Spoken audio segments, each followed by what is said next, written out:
And you want me to leave? Yes. Okay.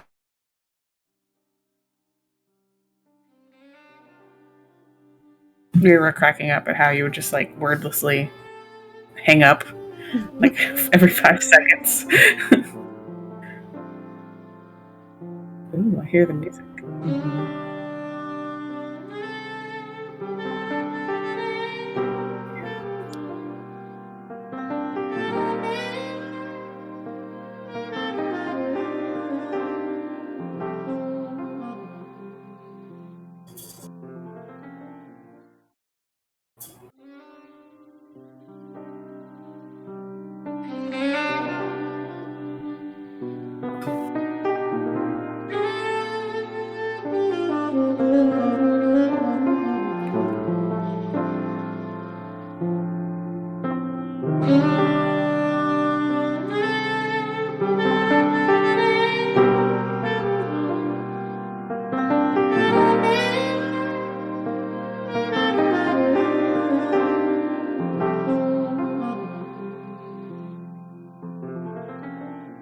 Hello, hello. Oh, feels good to be back on the air. We will stop the music there. Get into our pre-show banter for the night. How are you doing, V? I'm okay. Oh. How are you doing? This week has just been stressful.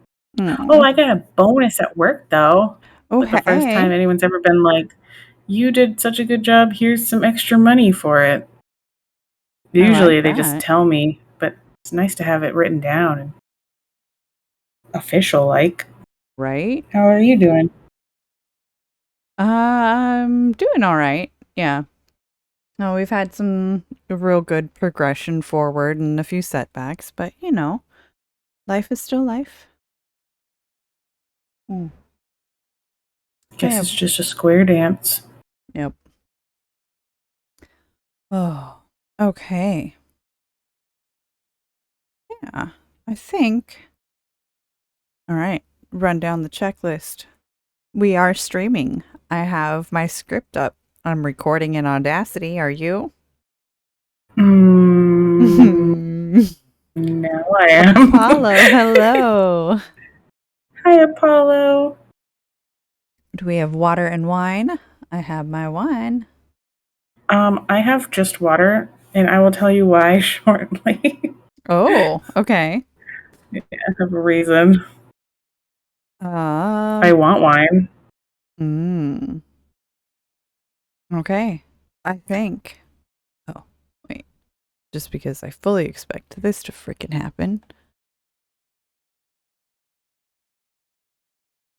Oh, yeah. Discord, D&D. Everyone else started school this week. Oh, My come kid on. starts next week.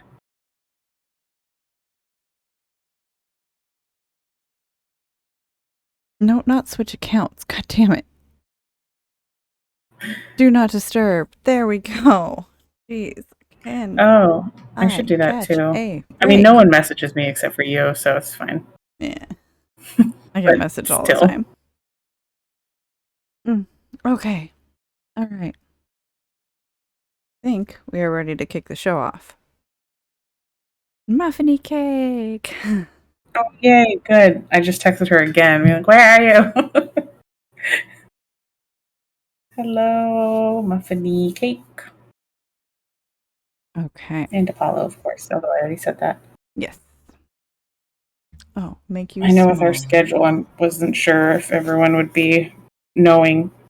I realized I should have probably posted something earlier today being like, hey, we're back. Oh, happening. Yeah. You know, probably. I did post in the Discord like 30 minutes ago. Oh. You know what? Not if they that miss long the ago. live stream, they'll still catch the episode. Mm-hmm. Yeah. All right.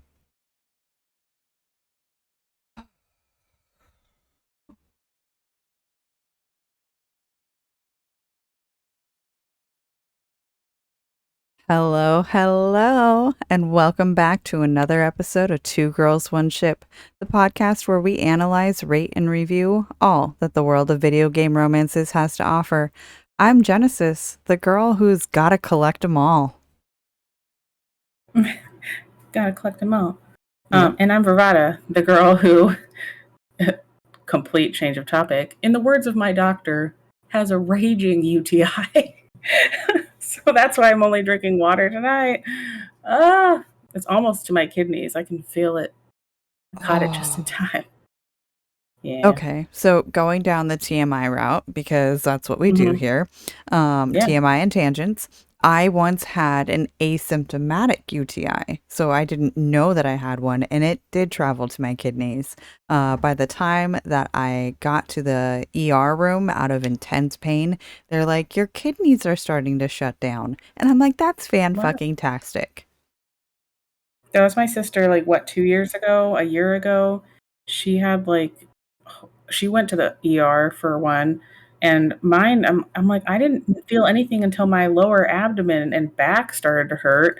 Right? And I have one janky kidney because I almost died when I was about 2 years old. I had a blockage in my left kidney, and they removed the blockage, but it was basically like going to swell and burst. And if it had done that, I would have died. So they fixed me, but now my kidney's a little misshapen bean, and that's the side that hurts. And I'm like, it's my weak side. Oh no. But yeah, I mean, I'm good. Strong Peeing orange.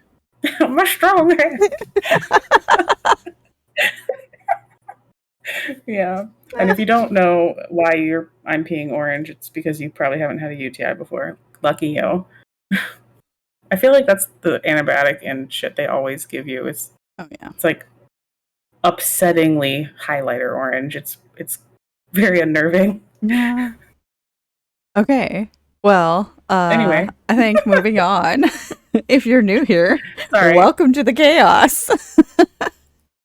But you should know that our podcast centers on character and romance analysis and doesn't shy away from exploring the fun of fucking.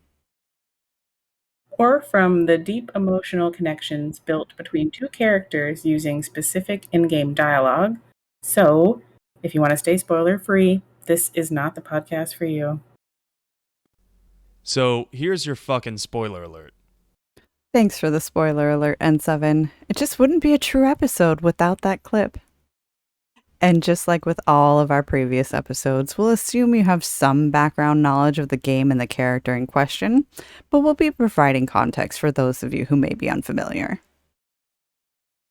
Today's episode is a bit different, as we'll be discussing two romance options, so get ready to toss a coin to your Witcher in this Valley of Plenty. Today's episode is about the romances between Geralt of Rivia, Triss Marigold, and Shani the Medic in The Witcher 1. In addition to those two romances, Geralt can sex it up with 17 other women. Well, most of them are women, so we'll be covering those quickies too. But let's start with our girl Triss. Always. Let's start with the whole clip. Geralt, a pleasure, as always. As always. So, some background if for some reason you live under a rock but have access to podcasts. Originally, The Witcher was a series of Polish fantasy books written by Andrzej Spakowski with monsters based on Eastern European folklore. These books inspired the video games, which also inspired the hugely popular Netflix show. The Netflix show is basically the book plots with the game's aesthetics. Geralt of Rivia is our main man, a legendary witcher of the School of the Wolf, vanquishing monsters. And I zoomed out for some reason on my Safari, so I lost my train of sentence. Okay. Rewind. Geralt of Rivia is our main man, a legendary witcher of the School of the Wolf, vanquishing monsters and laying with fair maidens throughout the 13th century. Geralt is known to be one of the greatest witchers, and depending on how you play your morality in the game, he can either be famous or infamous. A Witcher is essentially a special warrior that has undergone extensive training and ruthless mental and physical conditioning, alongside with some mysterious rituals, to be specifically honed at slaying monsters. If you've seen the Netflix show and you've heard that catchy song, Toss a Coin to Your Witcher, it's because they are essentially mercenaries. They are your friendly neighborhood monster hunters for hire, or sometimes not friendly. All depends on which one you get. Fair. Geralt is also different from other Witchers because he had an unusual tolerance for the mutagens, aka the mysterious rituals that grant them their unique abilities. So they gave him more than normal. Why not? This resulted in his hair turning completely white and may have given him greater speed, strength, and most importantly, stamina compared to his fellow Witchers.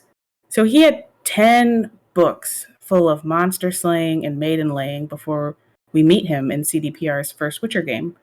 While the games are not direct sequels to the books, they are spin offs, and characters, events, and relationships from the books often come back and are referenced in the games.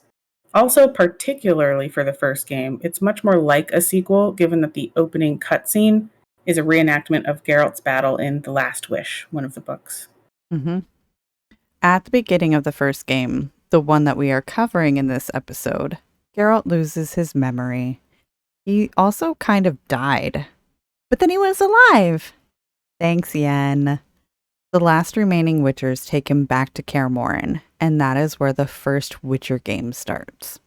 There is a complicated conspiracy concerning Witchers, their secret magic-y stuff, and some evil forces who want the secrets. Standard stuff. But that's enough backstory. If you want more on the Witcher lore, then go listen to the Witcher Lorecast with Robots and Beastie of the Two Girls Pod, Toasty. Toasty McToasterton. Fast forwarding, the evil forces hurt Triss and steal knowledge. Oh, and they're called Salamandra, because why not? So you can make a healing potion for Triss to help her recover after being injured in the battle. And wow, we're still in the game's prologue, and Geralt can already make the beast with two backs. This might be a record. Let's just say Triss is very thankful you healed her. What was in that potion? As I look at you, I missed you so. I've maybe And Kaer Morhen can hold us. Something happened with all of these audio clips, and I might have to redo them all. No. Would it be our podcast without further technical difficulties? Right? Okay. Let's try that again. I'm so happy you're back. When I saw you, all the feelings I tried to deny returned, stronger than ever. Triss, I'm not ready to talk about the past. Of course. I shouldn't pressure you. I just feel so... the powers. I'm behaving like a teenager. Let's focus on the present. I guess I disappointed you all. Forgive me. Nothing to forgive. What I felt when I learned you were alive, hard to compare to anything.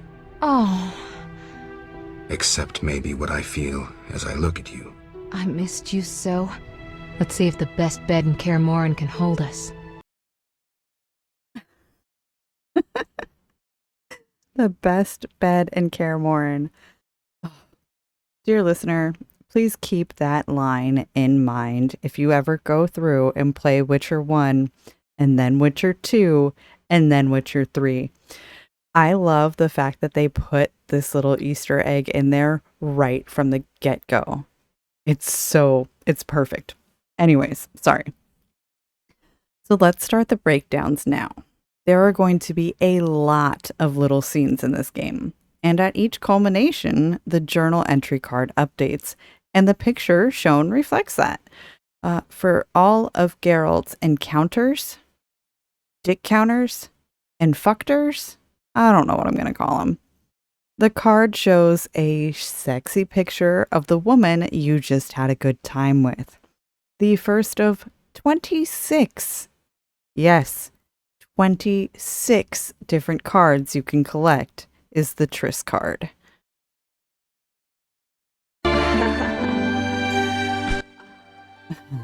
This is a picture of Triss holding a white sheet over her presumably naked body on a bed being propped up by pillows with a black cat that reminds me both of Mary and Houdini.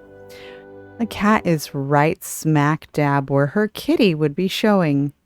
Like I said, these scenes are all very short and don't have any on-screen action, but it pops up the card that you can look at as often as you want.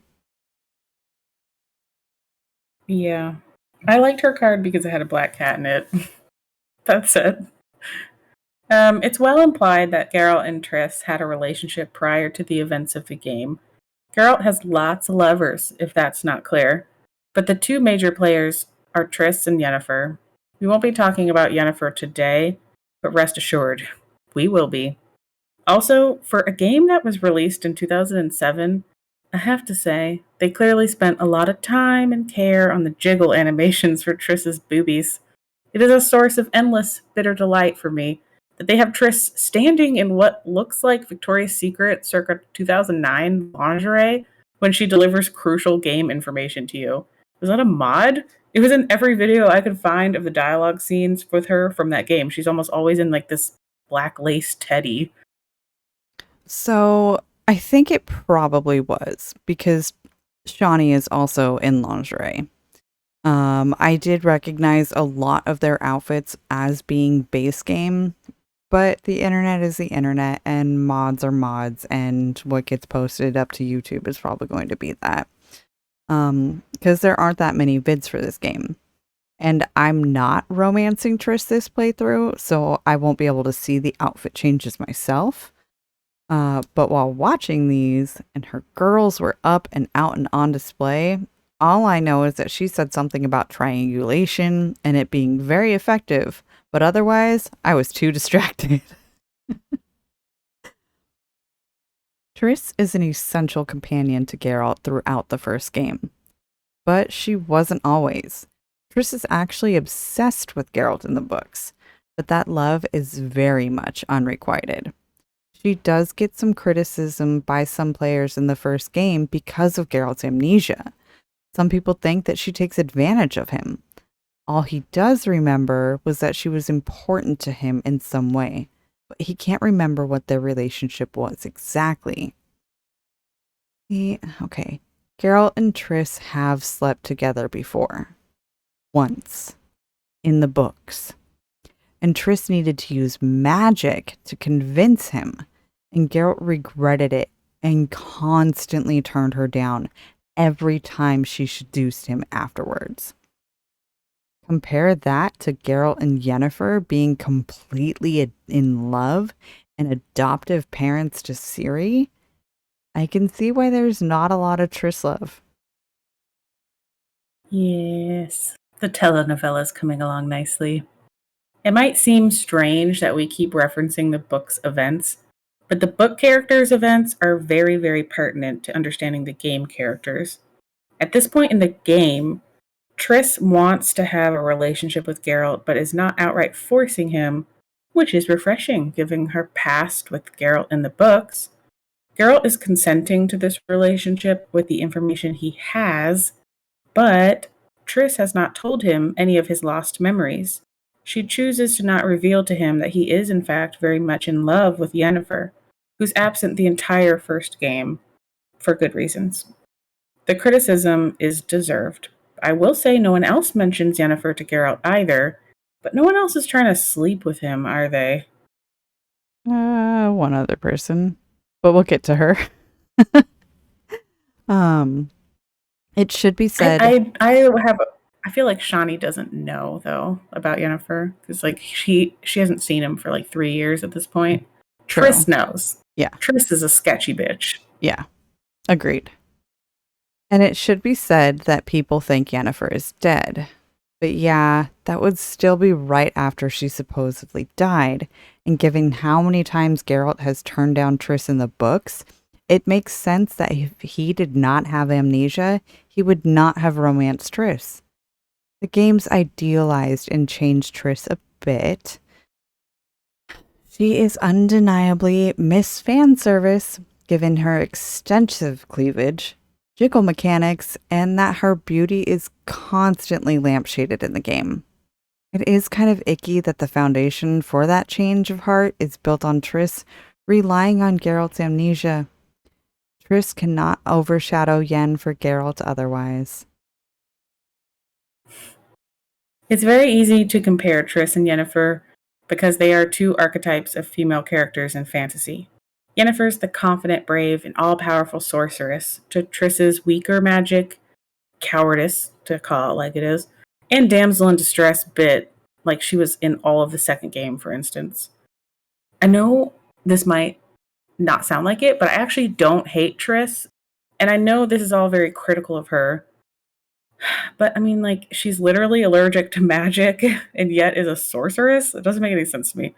Yennefer is damaged but domineering, an outright rejection of the typical fantasy tropes for women where they're docile and weak. The author, Andrzej Spakowski, actually said that Yennefer is the anti-Arwen from Lord of the Rings. Triss, on the other hand, has a very weak sense of self, especially in this first game, letting the other lodge members dictate who she is and what she does. And to top it all off, she starts out the game with her delusional, unrequited love for Geralt. Yeah. I mean, let's put this way. Imagine that you are Triss. Your supposed best friend is missing, presumed dead, and her serious boyfriend/husband has suffered catastrophic amnesia to the point his entire personality is called into question. You seduce him and lead him to believe that the two of you had an elaborate relationship, avoiding any discussion of his life before, and only acknowledge it existed after he starts having flashbacks. Can you imagine if the sexes were reversed and Triss was a man doing this to a female character? Yeah. Which is why I feel like it's fair that we criticize her for this. But look, Triss gets a major backbone and glow up come The Witcher 3. So, she's not written off for me at all. But right now, she's bordering on pathetic. We're expected to root for Triss because she's pretty and she's nice, especially when contrasted to Yennefer, who routinely gets called mean, arrogant, bitchy all over the internet. All the sex scenes discussed in this episode are also player decision, so, your Geralt is consenting. But it's hard to deny that the narrative isn't forcing you with Triss, at least in the beginning. We'll get to Shani soon enough, and then it's Dandelion who's forcing you into a sex scene, kind of. It's definitely egging you on, as he do. Dandelion is bro, though. He wants to see Geralt get laid and see if it changes his attitude at all. If you put your stick in somebody, maybe it will remove the one from your ass. Oh, but back to Triss. Okay, the game came out in 2007, so it was very early days, and the standard loyalty quest framework was just starting out. For Triss, this takes place with her requesting a specific item from Geralt if he wants to be with her. That is what she'll say to him, that errand. This is what she'll say to him to start that errand to finish her romance. Geralt, I wanted to talk to you about the future. About us. Triss, I'm not jealous. I'd just like to know where we are. can't this wait? I have this job. Client's getting impatient. Please think about it, Geralt. We needn't talk. A symbolic gift would do. Say a ring? Couldn't you just read my mind? I could. But I don't want to. If you give me a ring, I'll treat it as a pledge. If you don't, I'll try to understand. See you, Witcher. Just a little ring. Nothing serious. You also have to be strict with Alvin at least once, because apparently good discipline with children is one of her hard lines for stepdads. This audio, when I first heard it, is she for real? Like, I'll try to understand. No, she won't. When has she ever taken no as a no from Geralt? Like, literally never. She's seduced him with magic. She's constantly and pathetically begged him for his love or just even sex, to which he's always said no until his very convenient for her amnesia. And now she has the audacity to be like, get me a ring, bitch. I don't even need to finish this romance out. My rating's a 1 out of 10. Does Geralt sound like he's in love or even enjoying himself? Maybe sexually, as Jen will elaborate on. But Triss interrupts him constantly. He asked her to read his mind. He didn't even want to tell her. He didn't even want to talk to her in that moment. He's like, I'd rather go do some Witcher jobs and Witcher stuff, please, thank you. Like, this is not good. Anyway, the next time you talk to Triss is also the next time you can sleep with her. But first, listen to what she says. Oh my gosh. So you love me and have forgotten her? Triss, You're sweet, you know. The only one I trust. You've endured a lot. Time for a reward. The little one's asleep, so let me show you some real magic. I just want to say that while this is playing and she says the little one is asleep, he's literally bouncing off the walls in the background. She doesn't even know where the kid is. Okay? No. Oh, okay. So I know that you didn't play this game, so here's a little bit of lore for you. Having sex with a if you are a sorceress or a magician, having sex with a witcher is actually magic boosting. It's enhancement. It feels like you touch them and it feels like they vibrate. Like you actually... That makes sense now. Because she's weak. She's so weak. Okay, Yen don't need him. That's why she's abusive to him. Okay, I'm not rooting for Yen either. Everybody sucks in this game. Okay, I'm all for Geralt. Geralt needs to find himself a good woman or man or somebody. But I don't like Triss in the first game. I only played Wild Hunt. That's my disclaimer. I should have said it earlier. Did not play this game. I was like literally having a moment researching this game. I was like, what is happening? Wow, we have come a long ways. This is crazy. The shit she says to him, I don't like it. Yep. I can't believe... Okay, so this is the first game that I've played the game and you haven't. So tables are turned. Truth. That's fine. I don't see myself playing this game. It's like I'll watch videos. I like love $1.99, but I don't Steam think right I'll play now. this game. Yeah. But okay. Let's get back on the rails, back on track. And that track is leading us to Triss's second romance card. And this is where we get to see the iconic bathtub. Triss is on full display, only half submerged in the tub. Glorious, perky boobs staring right at you in the face, while a blue flame encases her right hand.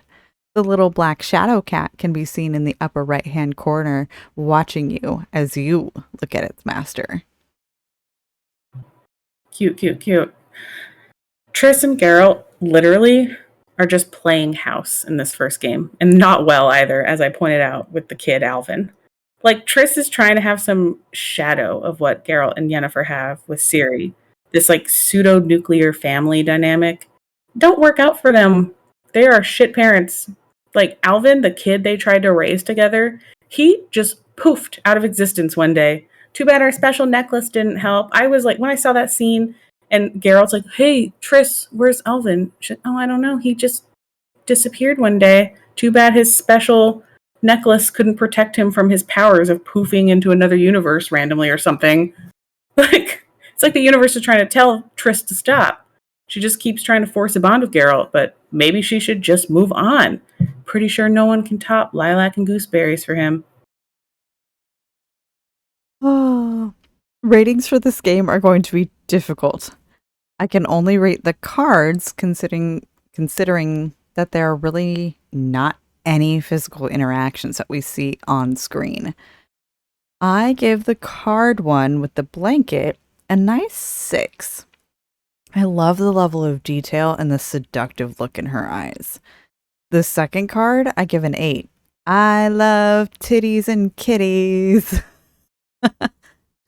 But they changed the color of her hair. And Triss's fiery red hair is one of her most recognizable features. And she looks brunette in this card. So I don't know what the hell happened there. Like, I understand that your hair gets darker when it's wet. But it Triss doesn't know go what her from- hair color is.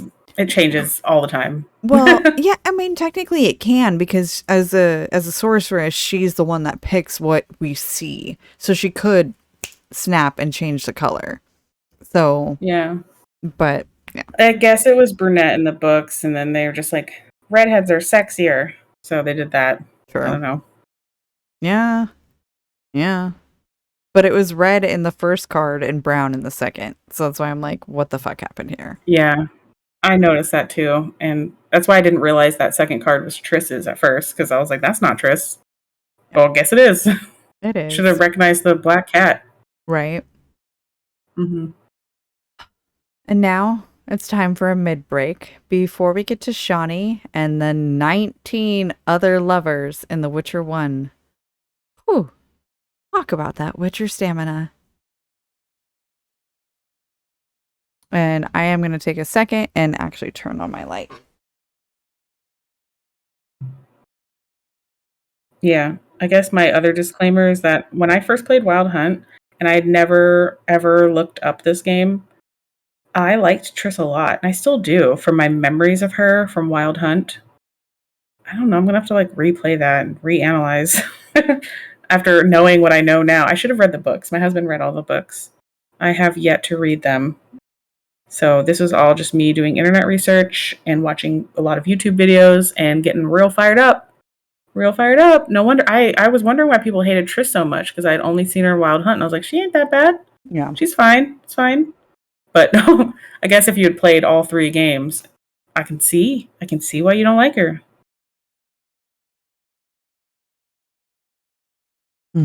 Okay. Time for some fun facts. Despite being called Geralt of Rivia, he's not actually from Rivia. His mom, Visenya, left him with the Witchers of Kaer Morhen in the realm of Cadwyn. His teacher, Vesemir, encouraged all the students to make up surnames as to appear more trustworthy. Geralt's first choice? Geralt Roger Eric Duhat Belgard. But Vesemir said that was silly and pretentious.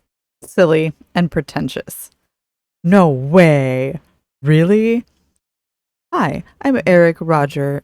I am Geralt Roger Eric Duhat Belgard. No, it's not how this works, Geralt. It's a mouthful. So he settled on Geralt of Rivia, and Geralt apparently even went so far as to adopt a Rivian accent. Later on, Queen Mev of Lyria knighted him for his valor in the battle for the bridge on the Yaruga, making his title of Rivia official, and he became a true knight. How cool. Yay! I bet that made him laugh too. He's like, wow, I didn't know that was going to happen. Right? What a crazy random happenstance. What am I supposed to do with a knighthood? Does it come with a paycheck? Does it come with a wench? Yes. Let's read out a review. We did get a lovely, lovely review on iTunes. And this was on July 26th from Courier7. 5 stars.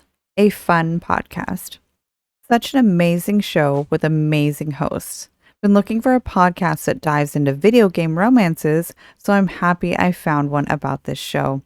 It's so inspiring, and you can definitely tell these amazing ladies put so much work into this amazing podcast. Thank you. Seriously, we do put a lot of work into it, and we're glad that you can tell. We want to Yes, we love being validated. Give us attention. But seriously, but thank you. We, as she said, we put a lot of work into this, and it's also really fun. So it's always great to hear that other people are enjoying it too. Mm-hmm. It's the reward. Yes. All right. It is time to thank the patrons. We have amazing, amazing patrons. Shanko, Apollo, Toasty, Win, Luke, and Stone Mystios. Big hearts, major love, and everything. You guys are awesome. Yes, also special thanks to Toasty in chat tonight because he is like supporting me in my hatred for Triss, so or at least enjoying me. I don't know if he actually hates her. But yeah, he gets bonus points for that. Yay. And Toasty will be on every future Witcher episode that we have because he is our Yen stan. He is our Yen man. But let's get to what behind the it's true. Let's get to what is behind door number 2 and meet Miss Shani. Disturb you. How'd you get past the old hag? That nice lady downstairs? She's made my life hell. How'd you get past the old hag? The voice acting has come a long way. Let's just put it at that. Okay, time to talk about the second romance option in The Witcher. Shani, the red-headed doctor. If you didn't know about Geralt's particular interest in raven-haired sorceresses, you'd think he had a thing for gingers. Also, why is it that all these women are out here giving Geralt quest info whilst wearing sexy teddies? Anyway, Shani is a medic, not just any old herbalist. She studied at Oxenfurt Academy. She was a field medic during the Battle of Brenna, something that happened during the events of the books, but is referenced by Shani in conversations in-game. Like Triss, Geralt has slept with Shani in the books before, although he definitely consented fully on that occasion. No magical coercion. In the first game, Shani spends the majority of her time working in the hospital in Vizima, tending to the victims of the Catriona plague. It's basically the Witcher version of the bubonic plague. Yeah, it's yucky. Something else that's yucky I'd like to bring up is The Witcher game takes place in 1270.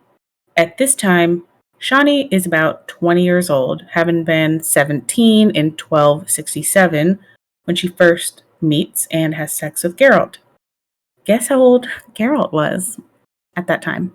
He was born in 1174, making him 96 years old during the events of the first game. Wow.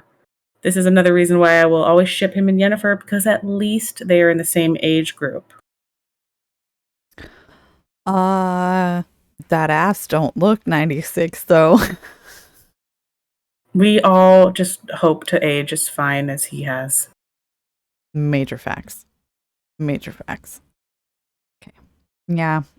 Geralt's definitely a lot older than Shani. And as for her romance, it is quite short. In order to access it, you have to assist Shani with an autopsy. Yes, quite the stuff romance novels are made of. Geralt can ask for her assistance during the investigation in Vizima in the quest called Anatomy of a Crime. And that's it. That's the loyalty quest. If you will, in order to access Shani's romance. As we've said, romances in games have gotten much more detailed and intense since this game came out. But it's games like these that laid the foundation for the romance options that we have today. Yes, 1000% agreed. Shani walked so Panam could run, or even Triss in the Wild Hunt, which we'll get to. The last thing to do before you can sleep with Shani is have a party with Dandelion. This quest is cute. It's called Old Friend of Mine. You gather up Zoltan and Dandelion and meet up at Shani's house, sneaking past Grandma, aka the old hag, of course. You drink liquor, talk about the past, and the others persuade Geralt to sneak downstairs for some lard and pickles to go with their liquor. Blech. After the party, you can thank Shani by gifting her with some red roses. Oh, Geralt, what a classic move. Aww. Red roses, Geralt. So you... You're blushing. I get flowers so rarely. A pretty young medic like you can't be lacking admirers. Aww. Card number 1 for Shani is one of my favorites. She is bare-ass naked on a bed, propped up on her elbows and knees while reading the Kama Sutra with her butt straight up in the air. 7 out of 10 because she is researching on how to have more fun. I trusted you to think what you've been doing upstairs! What now? How he plays the innocent. Madam, I couldn't even if I wanted to. Mutation. You claim you don't even want to? I swear. I just can't. Poor thing. How about some bread with lard as comfort? No. I really must run.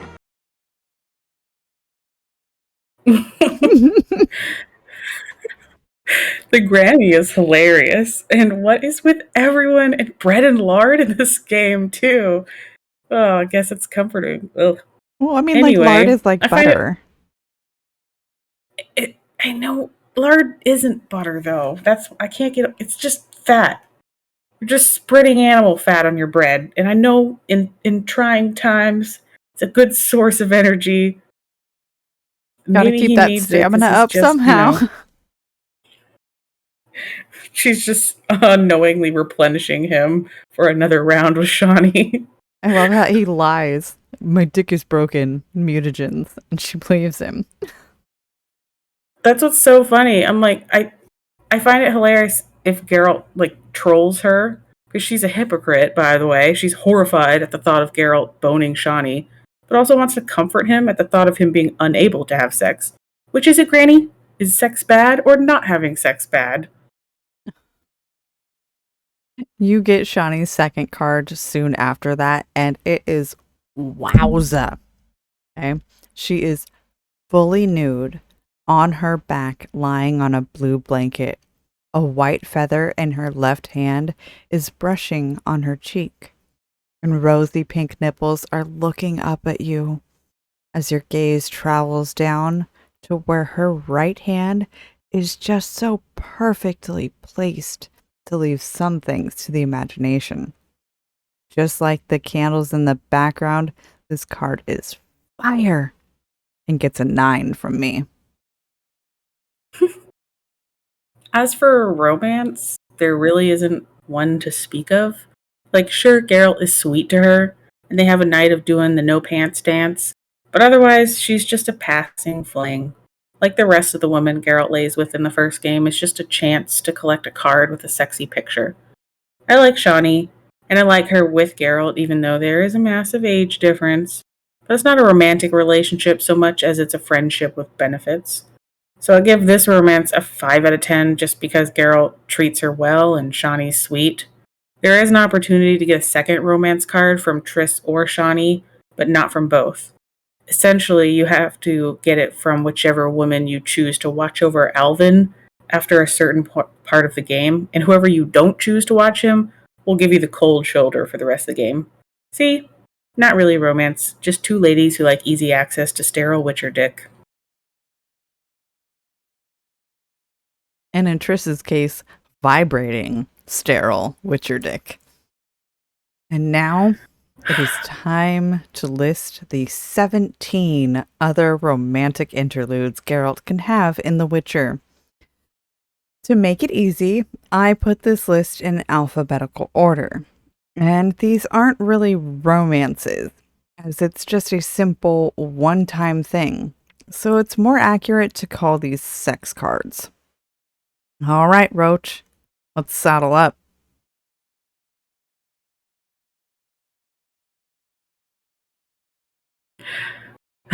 This was not a good idea, Jen. Alphabetical means we start with one of the disturbing ones. Abigail is a witch that you can save from a lynch mob. And in doing so, she lets you into her cave and her lady cave.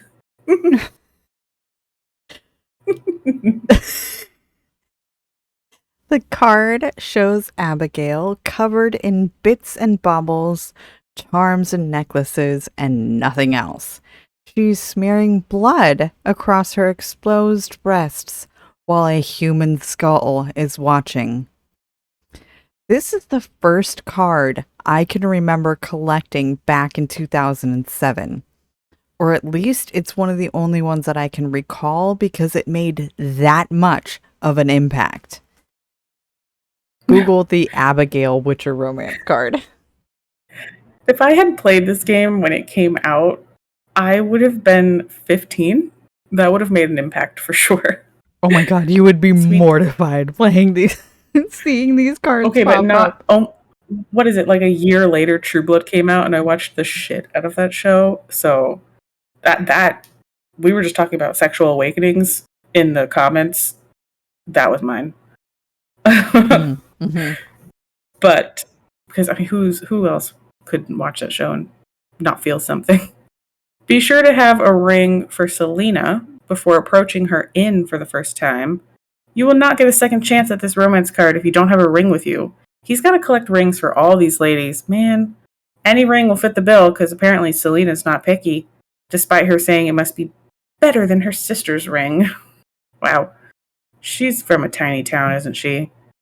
She also may be found in her home in the village. Okay, yeah. Tiny town. Yep. Selena is a black-haired beauty who has pulled her bosom out of her corset to sit in the moonlit garden with Geralt. Nice. To obtain the clerk romance card, you should visit the upper floor of the city hall armed with a diamond. Seek out a clerk willing to be a naughty girl and turn on the famous Witcher charm. And you charm the pants, and only the pants, off of this woman. She bends over her desk and lifts her skirt to show you a glorious ass shot. And it is very high on my 1 to 10 scale. Bring the blue-eyed courtesan lass a gold sapphire ring, a sapphire, 500 orens or 300 orens, and present the House of the Night signet ring. She can be found on the ground floor in the House of the Queen of the Night. Wow, that's a mouthful.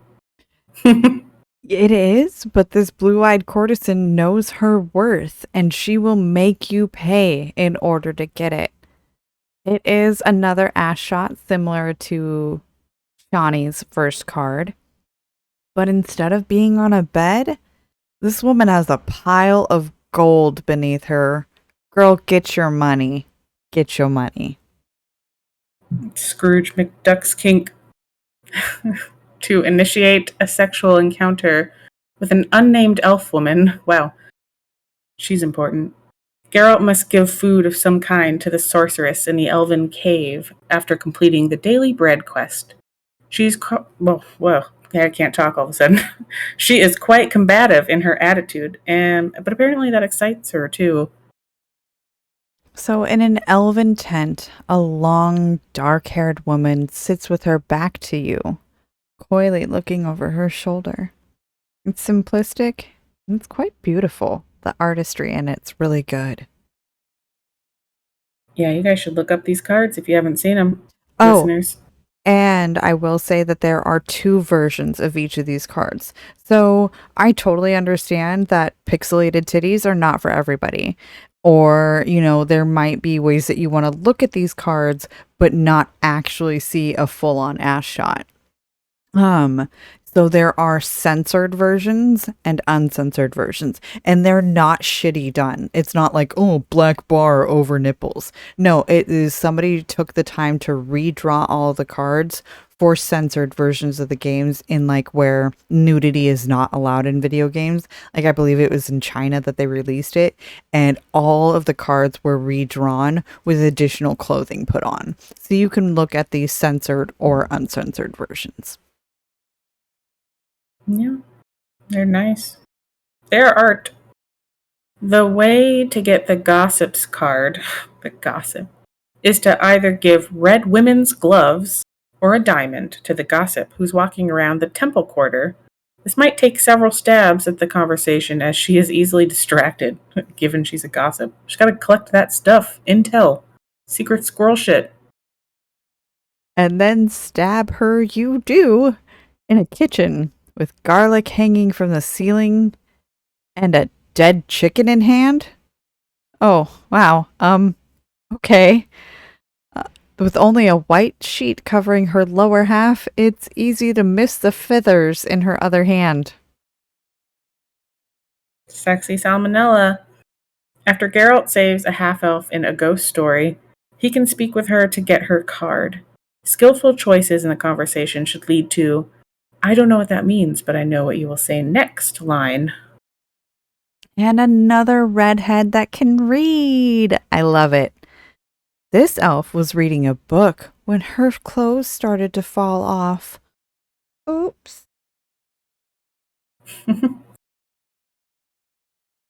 12th century pinup. The Lady of the Lake takes some work. In order to get the romance card, Geralt must first talk to the hermit and ask him of the Holy Grail. Failing to do this will result in the romance option being unavailable. He must then tell the Lady of the Lake that he wishes to embark on a miss. She will get her hackles up and stop him right there, having only just told him that she takes a dim view of Grail quests. But then the Witcher says, "Oh, he was only just jesting," and they continue their conversation. She gets around to the fact that it's lonely being a goddess, and while she's fully aware that her subjects must lust for her, they would never dare act on those feelings. She tells the Witcher that he should compliment her, so he does, in a fairly lame manner, which she is quick to point out. Finally, he gets an inspiration and decides to compliment her ass, saying it puts all other asses to shame. This amuses her greatly. They finally get to know each other better. If he persists with the quest of paramount importance conversation, and it does initially sound noble, the lady knights him, Sir Bonehead, and dismisses him from her sight none too fondly. Geralt can then still speak with her. He can even backtrack on the Grail quest, but no sex. Wah, wah. And she tells him so, saying, "You know not how much you have lost, so don't blow it." Missing this card would be blowing it. It's really beautiful. It's one of my favorite actual art pieces. It's the way that the hair flows underwater, and she has one hand covering her chest, and then there is a catfish. Insert cat and fish joke here. Yes, a catfish is covering up her lower lady bits, but it's still worth the extra work needed to get this flowing hair card. Morin is found during the quest a lost lamb. After giving her a wolf pelt, the proper response to her question about romance without procreation will unlock her romance card. She's taken sex safely, at least. And I will say, this is my favorite. Out of all the romance cards that I've seen, this one, as for like a non-sexualized version of it, is my favorite. The artistry behind it is just gorgeous.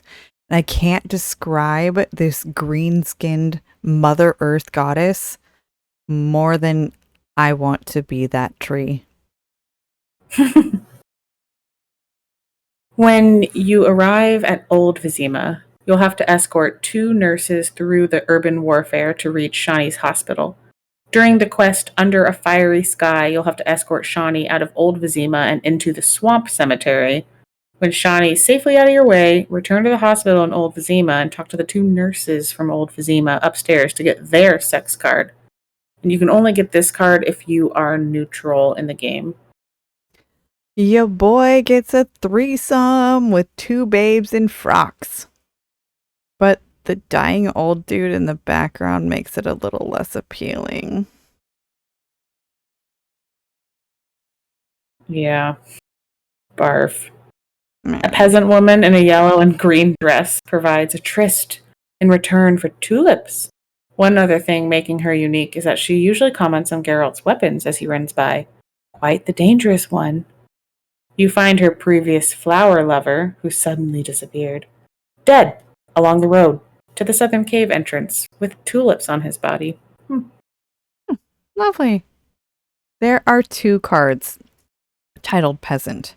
One is a milkmaid, or at least a maid pouring milk over her bare breasts. And the other one is a sunbathing bombshell trying to beat the heat with a romp in the hay.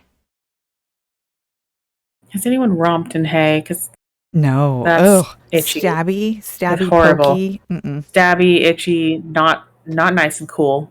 Not comfy. Hollywood lies, everyone. During the quest, a posh reception, dialogue options will lead to a task for Geralt to obtain some raw meat for Princess Ada to eat. Okay, I can see what meat he's bringing her. Ada will invite Geralt to her alcove for a cutscene in a romantic encounter.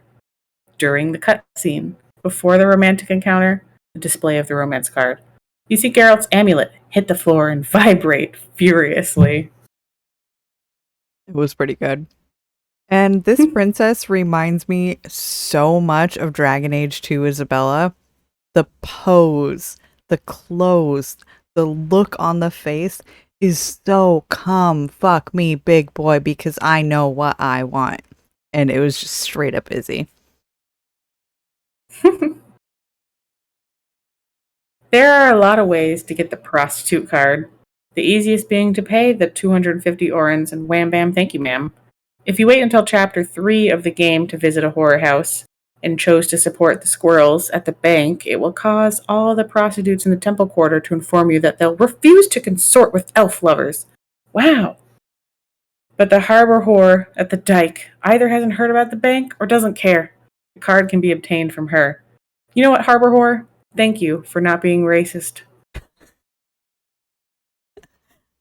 The harbor whore at the dike. I mean, it's just too fucking perfect. The card is a very busty woman who seems to have popped out of her shirt and is showing coin in her hand to say, you can look, but touching is going to cost you. Mm-hmm. Once again, I can quote my favorite band, Fall Out Boy. Free love on the streets. But, oh my god, I can't even do it, sorry. But in an alley, it'll cost you. Rayla wants you to say anything to get her to be feisty. Pick option number 1 to get her sex card. You can only get this card if you sided with the Order of the Flaming Rose. Nope. What are these names? Squirrels? Flaming Rose? Well, squirrels are the Scoia'tael. They are, Oh, they would be, Dalish. That's the best way that I can correlate them. Order of the Flaming Rose, very Templar. Sounds like it. Yeah. Okay, so if you side with the Order of the Flaming Rose, you definitely see that in Rayla's card. The city is in flames behind her. She is naked and covered in soot and sweat. It is only that sword moved a few more inches we would see her flaming rose. Rosalind is available during the quest Dandelion's Loot. So many euphemisms. If you meet her before you receive the quest from Dandelion, you'll have missed out on this card. This is a pure and innocent card. She is standing in a doorway with nighttime stockings on and holding her bare chest to keep modest. Cute. Is her name Teruviel? Mhm. Teruviel? Okay. Teruviel is who you can sleep with if you don't side with the Order of the Flaming Rose. She is a striking elf woman who uses flower necklaces to cover herself. I think we're almost done. I don't know, man. Talk about Witcher stamina. Okay, so agree to spare the Queen of the Night's life and experience a foursome with 3 of her sisters, who are types of vampires known as an Alp. The romance card depicts a single vampire. Curiously, the cutscene prior to the romance card shows one of the sisters turning into a... Whoa, how do you say that? Bruxa? Okay, instead of an Alp. Yeah. Bruxa? It's a Bruxa. Yeah. Bruxa. Okay. And so I would also like to point out that they're not like probably biological sisters. It's more like a nest of vampires who are family. Thank you. Yeah. Yeah. As a twin, I was disturbed. Yeah, no. And that makes me feel better. No. Your nest is your family. They are your sisters. It is not going to be, she's my sister. No.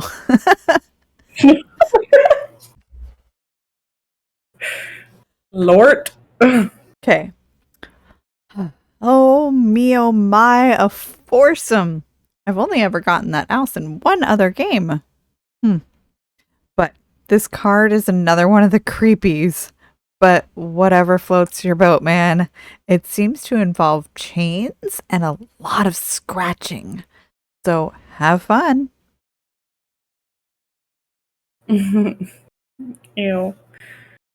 I don't know. I don't like scratching. If you rescue Vesna from the bandits, then walk her home. Schedule a late night rendezvous at the old mill. Bring wine. If you forget the wine, you'll have to come back with it the next night, because she'll be waiting there apparently all day. No, actually she won't. She gets up and does her daily things, and then she can accidentally die before you get to have sex with her if you forget the wine. Oh no. So, but girl knows what she wants. Yep, she wants her wine. And in the back of the mill, under a full moon, she will show you a good time. And that is R19. Whew. I do want to make some honorable mentions to Deidre, who is in the DLC, and the Witcher merchants, who I can find their card, but not their questline information, and Sabrina Glesevig, who is also in the DLC, and you can get a card from her as well. But those are like premium upgrade pays. I'm not going to talk about premium fucking. Okay. Am I done being horny and looking at pixel tits? Probably for tonight. Tomorrow is a brand new day, and I will get as many cards as I can find in my playthrough. Gotta catch 'em all. Gotta catch 'em all. Okay, and that is where we would normally end our episode, but tonight we have a special guest. Yay! Glevissig. I knew I pronounced it wrong. Sabrina Glevissig. I mean, everyone should just be given a lot of grace with the names in this lore, because it's like Welsh and Polish and Russian and Eastern European in general and Celtic and all sorts of things that us Americans don't know how to say. There's our Witcher.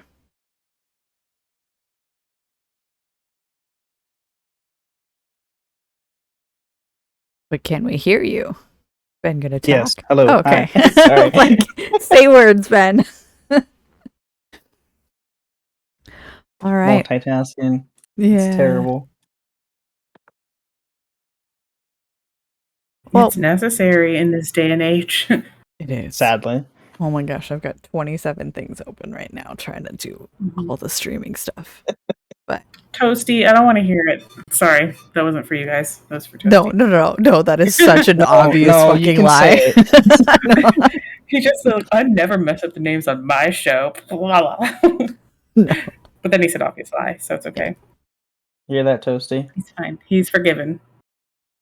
Oh, it's a Ben. It is a Ben. Ben of Temeria, welcome on to the Two Girls, One Ship. We are very happy to have you on here tonight because I have known you as like the number one Triss stan on all of our conversations that we have had about Witcher. Ben and I met on the Witcher Lorecast Patreon chats, and oh my god, We're gonna fight. V, I totally forgot to tell you that Ben's here to talk about Triss tonight. Yeah, I'm not a Toasty.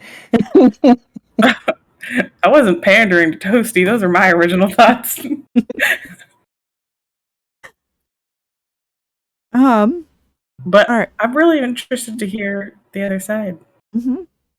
Can you give us a little bit of your origin story and how you came to love The Witcher? So, with The Witcher, I was introduced to it back in when I was going through high school, actually. So, I was introduced to The Witcher 2, Assassin of Creeds, and played a little bit of that. Found out there was a first one, so I actually went and actually got a hard copy. Since back then you could still find hard copies of CD games of The Witcher 1 Complete Edition. So I played through that, went through the second one, picked up the third one at launch, and then ever since then I've been hooked on the game series. Playing through Witcher 2, I found out it was based on a book series, so I read all the books multiple times and listened to them. And yeah, I mean, I'm such a big Witcher nerd. I even go to my local Renaissance fair in Ohio to do my own Witcher cosplay I do. So I've seen your Witcher cosplay and it's good. He's got the werewolf head on the hook. And I love it. I love it. Please post a picture in our Discord Oh if yeah. you are comfortable doing that. Oh, I would yeah. love to see that. I love me some cosplay. Let's see. So we discussed a lot of things about Geralt and his many, many partners. Did you learn anything new? Not really. I mean, I've played the first game I believe at least twice. And if no one's played it before, if you want to give it a shot, you should. But since it is an old game and expect old style gameplay mechanics, it can be rough if you're not used to it. Oh. Do you play it on a console or on PC? I mean, Witcher 1's only on PC. Okay. So I thought maybe it would be easier if I was playing with it on controller, because I'm like, my brain is like, I need to click the button every time that I want to attack. It's not hit once and then it will auto attack for me. That was a Yeah, with Bless you. The Witcher 1, since it was 07, they didn't have controller support back then either, so you had to use mouse and keyboard for that one. Okay. Good to know. I didn't think I'd be learning any gameplay things tonight, but here we go. So with Triss, it is a short romance in one. There's not a whole lot of depth to it. And of course, she has big major changes in 3. But specifically with one, are there any like major key factors that we missed in our research, or things that would have brought like more depth to this romance, like from the books or anything like that? No, I would say you guys were pretty on point with the romance with Triss. Even from the books, yeah, she was very obsessive with Geralt in the books. In the games, more so. I mean, I would say probably about the same, if not a little tad more obsessive with Geralt. Other than that, yeah, like there's the hair in the book. She was chestnut, so you could say brownish red. And where the games you go full on redhead. Yeah. But I think it was like an aesthetic CD Projekt did to where, hey, let's make her more appeasing and different. Yeah. Because a sorceress who can control fire should be a fiery redhead. Yeah. Pretty much. Yeah. I think if I didn't know what she had behaved like in the books, just taking the first game, she's just kind of harmless. Like, Geralt talks about it all the time, not remembering things, but I'm not sure, because I haven't played the first game, if anyone ever brought up Yennefer at all, or if she was mentioned in any way. Because if you would never know about her, you're like, okay, well, he just doesn't remember his life. Like, it's not like he's forgetting about a lover, so it doesn't feel that bad to romance Triss. It doesn't feel as kind of tricksy as it is, when you know those things about her from the books. And I feel like you have to take them into consideration, just because all the characters are constantly talking about events that happened in the books. Like, the timeline's at least very similar, if not the same. It just transitions into the game. So, kind of a bummer for Triss. I really did not know that about her. I only had my impression from Wild Hunt until I researched for this episode. And I was like, oh my gosh, what is this? We've come a long way. Mm-hmm. Oh yeah. And I played Witcher 1 before I read the books. I think I had played 1, 2, and 3, and then went back and read the books, and that's where I got a lot more of the background information. Was like, oh wow, this kind of changes everything that you look at the game. Oh, definitely. Like this is also a game series which is a bit different because it is more towards, it's a sequel to a book series, not a retelling or an adaptation, which is what we mostly get in video game media, where this one is like, hey, we're going to actually go and take the story further and like tell more about all these characters. And I believe Andre did not like the adaptations of where the game went, right?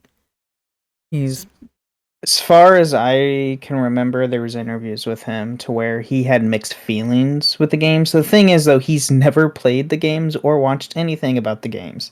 He had mixed feelings because he kind of screwed himself over on the pay aspect. When he sold the rights to CD Projekt for the games, he did it as a lump sum, where CD Projekt multiple times told him, are you sure you don't want to do royalties? We will give you royalties for it.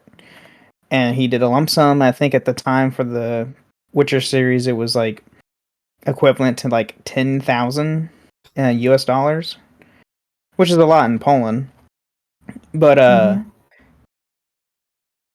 so the first game does significantly well, like decently well. Second one does a lot better, and the third one, explodes, being the massive explosion that we get. How we have Witcher everything today, and so they actually had to do a new deal for him in like 2019. Maybe I think it was like maybe 2020. I think it was 2019. They did a new deal with him to where he did royalties now, and I was like, because he kind of screwed himself. Yeah. Well, is Netflix totally separate, or did they have to deal with him, or did they have to deal with CDPR? So, with the game, so the Netflix series is separate from the CDPR. So it's an adaptation where they just get Andrzej Sapkowski's okay, and he's a consultant on the show and everything, and he actually watches the show compared to what they done at CDPR. But you also have Artosorian Games that do the Witcher TTRPG. They consult with CDPR because CDPR owns all game rights for Witcher, whereas Sapkowski owns basically everything else, books / like TV shows and movies, and who will distribute it.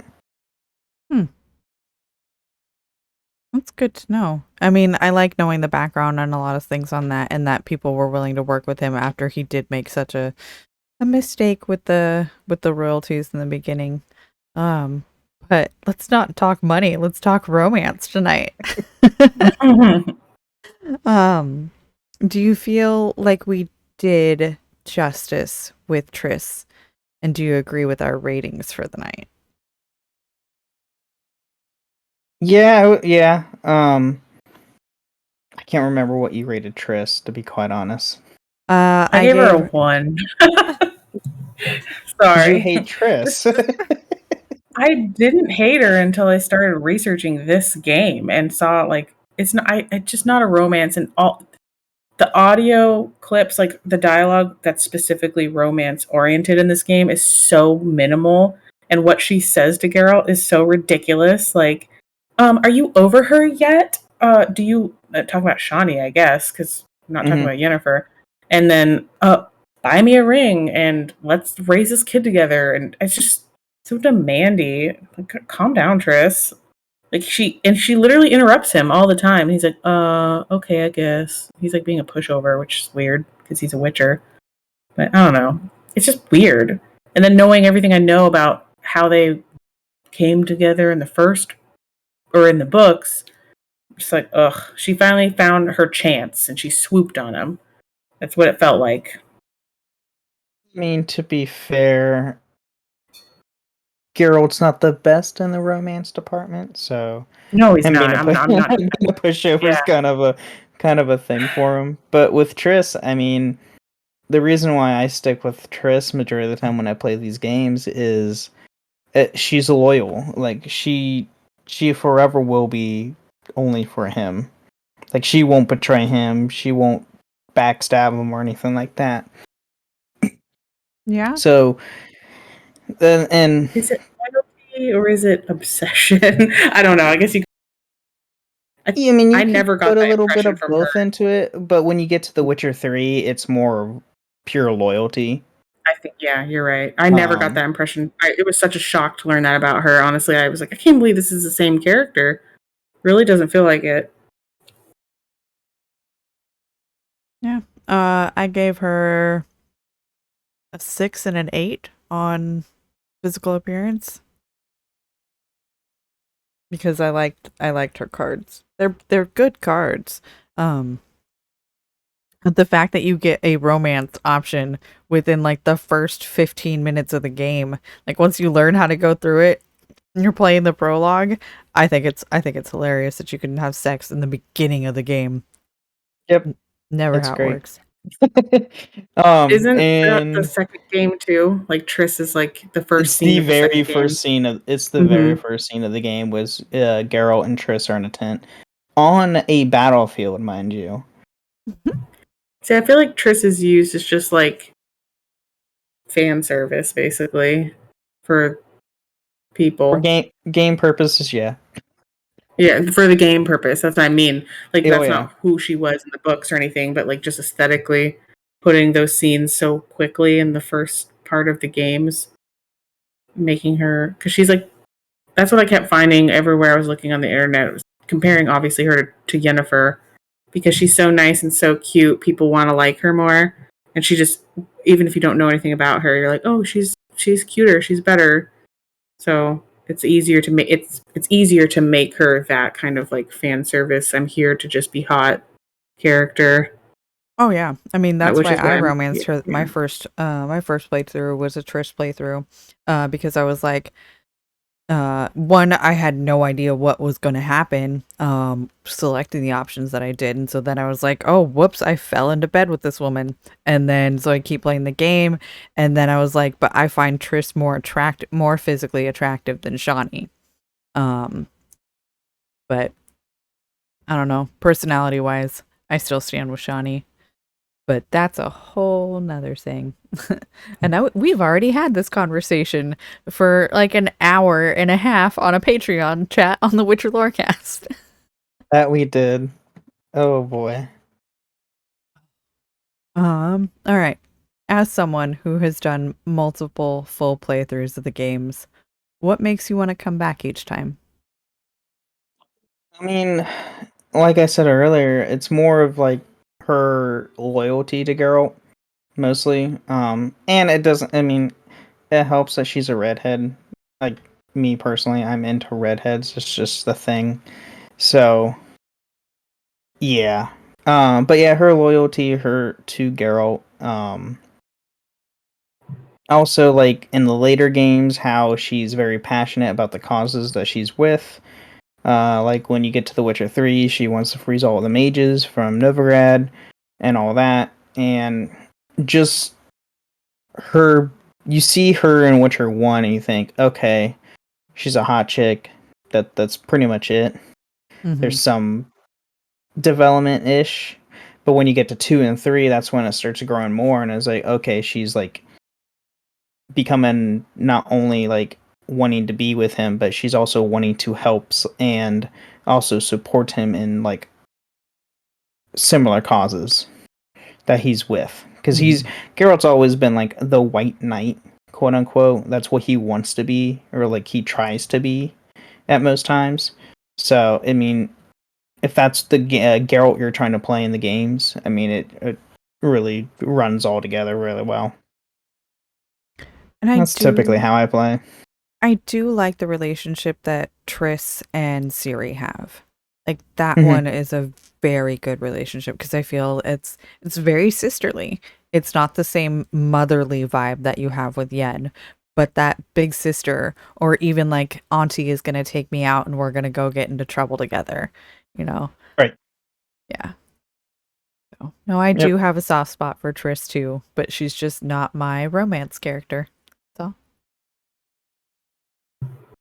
Yeah, and I don't want anyone who like is super in love with Triss to hate me because I don't like her in this first game. Because I do like her. Like, I had only ever played Wild Hunt, and I really liked her, and I did pick her as my romance option too because I fell for that. I was like, Yennefer's a bitch. I'm gonna romance Triss, you know, and that's true. Okay, Yennefer is a bitch, but like, and there really isn't any good romance options as far as like stable, happy relationships in The Witcher. But Triss in the first game, I do not like. I'm glad that they fixed her because that would have been sad if she had just stayed like that the whole time. Yeah. Toasty says to embrace the hate, let it fuel you. I know, I saw that. I mean, now that I know that, it's hard to separate it though, because I'm like, it's canon. Like, that's just why it feels weird. Because like, you can make the argument I saw everywhere. It's like, well, it's player choice. It's player choice. Like, it's however you want to play. Whoever you're picking is like your Geralt's consenting, right? And yeah, and with Triss in the first game, he's consenting too because that's what he knows. So he doesn't know the whole story. It's like kind of dubious. That's the only thing I don't really like. It feels a little bit forced. But, you know, it's ultimately your choice. So if you want to romance Triss, it's fine. I'm glad that they've, like, if we needed games like this to happen in order to have the big romances that we can analyze now, because otherwise they wouldn't exist. Obviously, I wish there was more to their story either way, instead of just a couple conversations and a card. But we had to have that first. Yeah. CDPR is like, alongside BioWare, like they really pioneered the romance in games, in RPG games and action games like that, you know? Oh, yeah. Between CDPR and BioWare, like they are it. Mainly BioWare. Well, I mean, BioWare started it with KOTOR, but then yeah, KOTOR. Then you get to Dragon Age, the Mass Effect. Once they got there, though, they kind of perfected the formula and have just made more content, but haven't really changed the formula too much. You know, like like the games that we've analyzed so far in the show. When I'm pulling up the romance videos on YouTube or something, they're like 4 hours, 6 hours long sometimes for BioWare games and for Cyberpunk. And then for this one, it was like 30 minutes for Triss or something. Like, it was so short. Yeah. And most of the dialogue was not romance related at all. It was just any interaction you had with Triss or Shani. So, and it's still that short. So it's like, that was where we started. Now look at where we are. It's great. They had to do that. All right. Well, we are at like an hour and a half. So before we wrap up the show tonight, Ben, is there anything that you want to shout out? Yeah, I mean, you can always find me on, I am one of the hosts for Holocron Histories, Star Wars Canon versus Legends, to where we go over all things the lore of Star Wars between the current canon, and the expanded universe / Legends of Star Wars. So you can find me on my own show. And then I am on the Witcher patron chats and the Elder Scroll patron chats as well on the Robots Radio Discord. And I actually hosted one of it was like 2 weeks ago, for the Witcher Lore cast with Toasty, so that was fun. But yeah, that's where you can find me, and you can follow me on Twitter at Ben of Temeria and on Twitch as well. Mm-hmm. And he's now in the Jesus, I did that again. Ben is now in the Two Girls Discord. So hopefully we get to see some of your Witcher picks up there soon. Oh yeah, I'll probably Yes, post them here please, and after the show.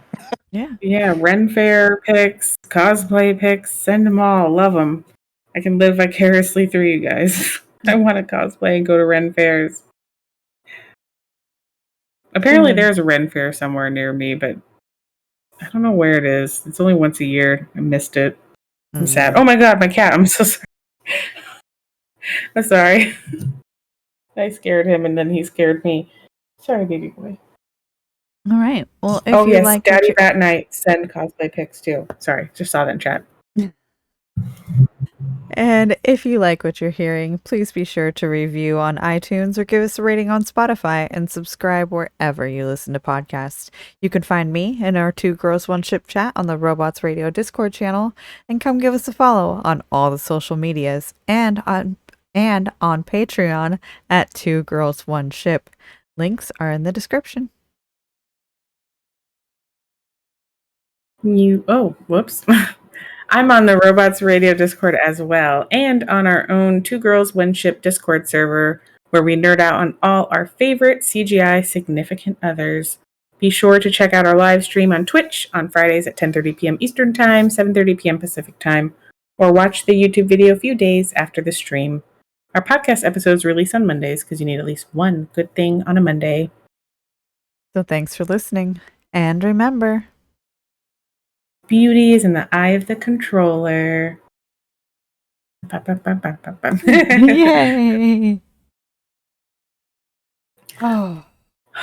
Now that I know you like Triss, I feel really bad. I'm hating on her. It's all fine. I have this conversation with Toasty like every single time we talk. It was such a shock. I was like, who is this? I remember liking Triss. Now I don't know. I'm gonna have to replay Wild Hunt. I thought you meant Ben. I was like, dude, what the fuck? Oh no, Ben is You're nice. like, that's why I who felt is so this? bad. I'm like, so nice. I don't want to be mean and hate on his girl. All good. I get hate on her all the time. I'm used to it. Aw. I have no emotions. I'm a Witcher. But yeah, I just posted my Witcher cosplay in the sweet. Discord and the general with my werewolf head. Very nice. Okay, I need to look at this. Yeah, no, Toasty and I have a lot of similar Witcher theories and playthroughs and things like that. And so, Ben is used to it. Oh yeah. Oh wow, the werewolf head. Yeah. I literally just took a werewolf mask that I could find a werewolf mask with eyes. Because majority of the ones you have, the eyes are cut out. And I literally just stuffed it with cotton and just stapled it all together. It's like, yep, werewolf head. Cosplayed since Halloween 2019. I haven't cosplayed anything from a game in... I don't think I've ever cosplayed something from a game, which is hilarious considering how much of a gamer I am. Alright, I need to go take pain medicine because my kidney's acting up again. Oh. Go. Yeah. I just started antibiotics yesterday, so hopefully soon I'm better. Okay. All right. Sorry, TMI, everyone. Good night, Twitch stream. Feel better. Thanks. Bye. Bye.